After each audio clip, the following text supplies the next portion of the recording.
Right, what we're going to do is test our CMOS battery. If you ever suspect your BIOS settings are being lost, it could be due to the CMOS battery not being able to provide the correct voltage to the chip.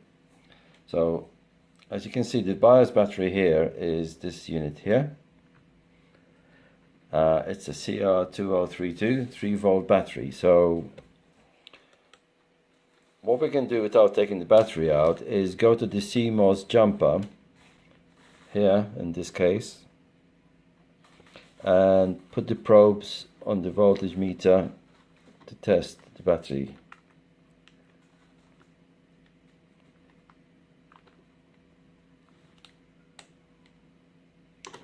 As you can see, the battery reading is very low. Let's test it with direct probe.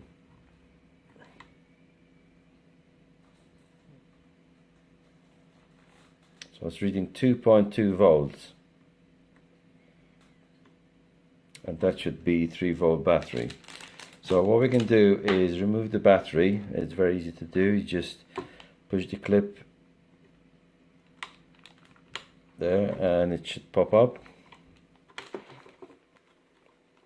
This is a very old motherboard, so I don't think the battery will have that much voltage left. That's the battery by itself now.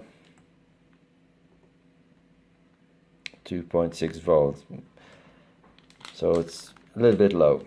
But yeah, that's how you would change the battery. And I'm not sure you can see this, but it's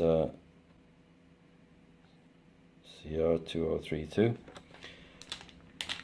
You may get a different type of battery in some motherboard, but most of them are this type. These kind of batteries usually last between 5 and 10 years.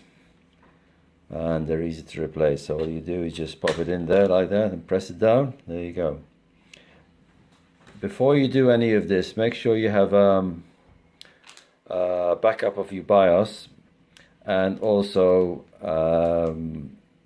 the BIOS to update the chip to the latest version available. This, when you take the battery out, your setting may get may get messed up a bit. So be ready for that. Hopefully it should go okay. It's very easy to do, changing the battery. One thing I'm going to show you here is this little unit here, which is the buzzer. On this motherboard it comes built in. A lot of the new motherboards, they don't even give you a buzzer anymore. And what you could do is unsolder this if you're handy with the solder iron. It's only got two pins, which are here. So if you unsolder it from there and pull it out, and that is equivalent of a 3-pin connector, like 1, 2, 3, the same size as those, 1, 2, 3. So you can easily make a jumper to fit it on the new type motherboards. This motherboard is about 10-15 years old. I recently bought a gigabyte motherboard, the Aorus X370 for the Ryzen chip, and that didn't have a buzzer, but I had a spare one handy. But it's always useful to have that and keep it as a spare. Also, if you keen on fans, these things are easy to undo. You just plug it out from there and you can undo the CPU cooler quite easily and take the fan out if you want, or keep the cooler as well. So a few things you can keep for future use if you're going to throw the motherboard away. Also the RAM can be kept if you think you will need it sometime.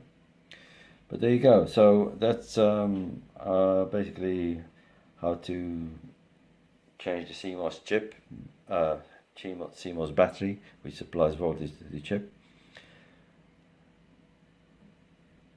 Right, we'll put this away for now. Thanks for watching.